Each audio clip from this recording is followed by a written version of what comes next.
Hey, do you know what's going on at the CACTC on May 6th? No? Well, luckily for you, I do, and I shall be sharing that information with you today. Hi, I'm Monkele, and I'm going to be telling you about the CACTC Carpentry class open house / building auction that will be taking place on May 6th outside of the Carpentry Shop. The open house will start at 11 a.m. and end at 2 p.m., while the building auction will begin at 1 p.m.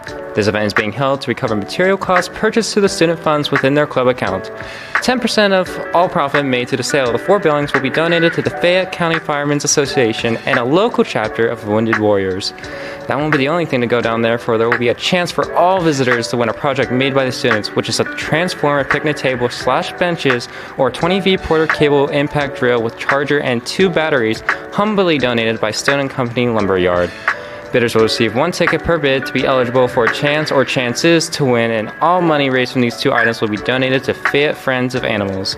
All winning tickets will be drawn immediately following the auction, and you must be present to win. Last but not least, refreshments will be available. Pizza from Pappy's and drinks will be available for purchase. Now bring your attention back to the Falcon News anchors.